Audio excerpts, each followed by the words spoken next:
su compromiso era con su fe. Dentro del programa de educación tuvimos toda una conversación sobre las cualidades de los líderes tradicionales y cómo eso, pensábamos preparar un pequeño libro bilingüe, wichí-castellano, sobre esas cualidades, relatos de los, se llama Niatey, los líderes. Y él se dedicó a eso un tiempo, recogió materiales, tenía grabadora y en un momento me habló y dijo: Cristóbal, yo siento que tengo que dejar eso. No es que no me gusta,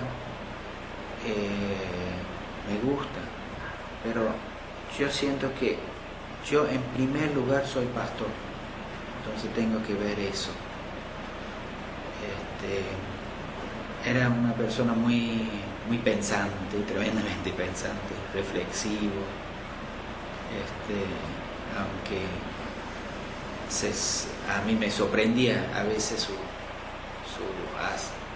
hacia dónde iba su pensamiento, como sucede muchas veces con los wichí.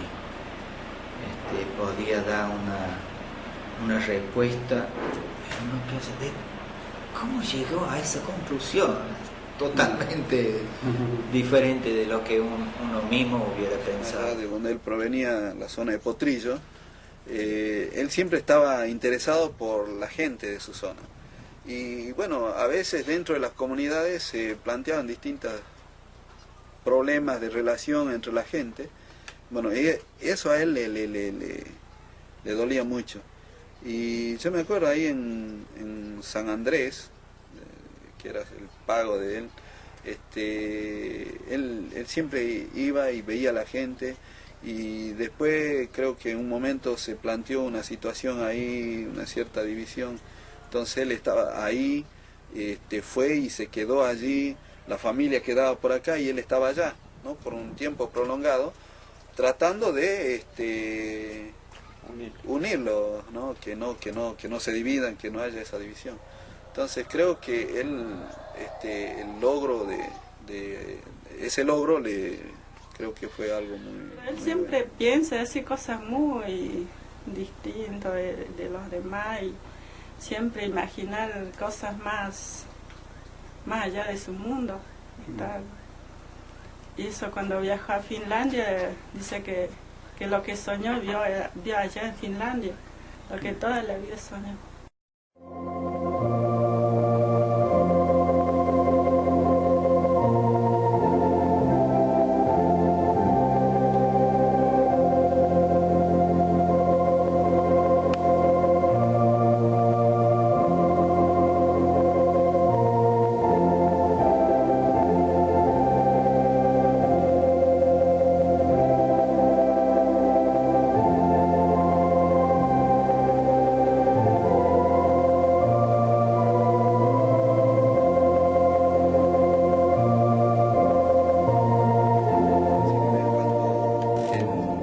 Que estaba, y si había un órgano a mano y él estaba ahí siempre, y la gente siempre reconocía ese talento que él tenía de la música, ¿no? Como te dije, él mamó de las enseñanzas de los primeros misioneros, y él tenía el tono, tenía la melodía, pero de años atrás. Entonces eso es algo que la gente realmente le gustaba, porque por ahí algunos que no tienen el don, el talento de la música, quizás sí uno se acuerda de una melodía, pero con el tiempo, y ya se acuerda, pero media transformada, modificada y qué sé yo, pero no, él tenía todo ese, mantenía ese tono, la melodía, mantenía de años anteriores. Entonces, sí, eso también él hacía dentro. Mi papá era fanático del piano, veía un piano y ya tenía ganas de tocar, o sea, él leía partitura, y solamente los músicos saben leer eso. Yo aprendí en el colegio y después no sé más nada de eso. Sí, él tocaba el órgano en los cultos, y cantaba los cantos, digamos, con la gente. Él dirigía, digamos, una época dirigía él la parte del canto, de los coros, ¿no?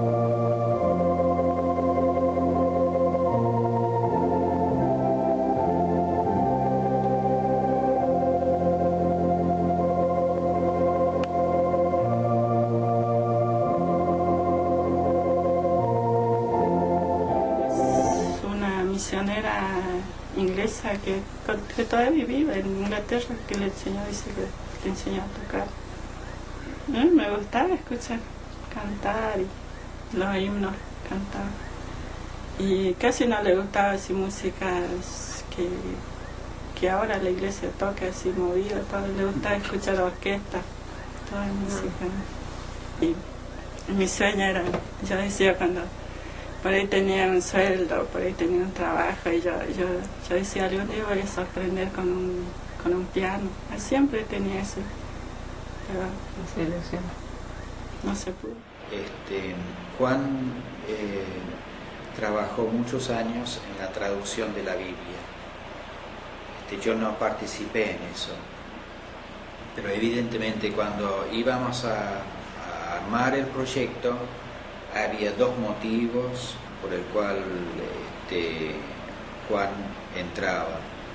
Tres: uno, la amistad que ya tuvimos; otro, su gran experiencia en traducción, ya que nuestro trabajo iba a basarse en la promoción de la lengua wichí. Y en tercer lugar, la organización que ofreció financiar el programa es la Sociedad Bíblica de Finlandia, que ya tenía un gran respeto por Juan y quería que él participe. Así que cuando armamos el proyecto, en el año 2000, más o menos, 2000, él estaba muy presente. Era entre los dos, más o menos, que armamos la propuesta de trabajo en ese momento. Sí, él se dedicó a eso, justamente se dedicó a trabajar esto con un lingüista de la iglesia anglicana, un hombre muy bueno, que trabajó, un especialista en lengua wichí, conocedor del idioma wichí, un inglés, y él se dedicó a traducir la palabra de Dios en el idioma wichí, y trabajó mucho tiempo con eso. Sí, iba y venía a encuentros y demás, y entonces, bueno, eso lo hizo a él también quedarse en medio de nosotros, porque él se ha quedado en esa uno lee la palabra de Dios en wichí y ahí está Juan Toribio, sí, ciertamente. Trabajó en la traducción de la Biblia, la palabra de Dios, y creo que él dedicaba mucho tiempo a eso, a la palabra de Dios, al estudio de la Biblia. Él enfocó con mucha responsabilidad la traducción, y calculo yo, bueno, no lo vi, pero los hijos, la familia seguramente pueden atestiguar de eso, ¿no? De que se me hace que él dedicaba mucho tiempo a eso, al estudio de la palabra, porque las veces que por ahí viajábamos juntos o estábamos juntos en alguna situación religiosa, él siempre estaba compartiendo su investigación o lo que tenía, o alguna duda, algo. Entonces siempre estaba él hablando de eso, de la palabra de Dios, ¿no? Entonces creo que eso para mí era algo muy fundamental en su vida. Dedicó mucho tiempo, no sé, creo que la traducción de la Biblia habrá llevado unos 10 o 15 años, y mucho de ese tiempo él estuvo trabajando en la Biblia, en la traducción de la Biblia. Y seguramente él tenía mucho interés de que su gente tenga la palabra de Dios en su idioma, que sea más entendible para la gente, ¿no? La palabra de Dios, porque si bien hay muchos que entienden el castellano, pero la terminología religiosa o bíblica a veces es más complicado todavía que el lenguaje común cotidiano, ¿no? Entonces, tenerlo a la palabra de Dios en su idioma, claro, era muy muy importante para ellos, ¿no? Un lingüista, Roberto Lund, que trabajaba muchos años, llevó, no sé, como 20 años la traducción de la Biblia, y él trabajó con un equipo de wichí, de hombres y mujeres, de diferentes dialectos de wichí. En primer lugar, sí, él tenía que aprender la lengua, aprendió, me parece muy bien,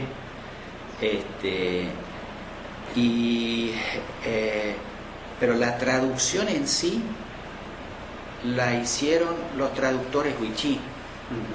Entonces, cuando hay una cuestión de duda en el equipo, se estudiaba, se veía las diferentes posibilidades de traducción. Lo que siempre seguía la traducción es que tenga sentido en la misma cultura wichí. Claro. O sea, no una traducción literal, lo que se llama una traducción dinámica, que responda a la forma de pensar del mundo wichí. Y obviamente tiene el sello de los traductores. Diferentes traductores tenían la responsabilidad para diferentes capítulos de la Biblia, diferentes libros.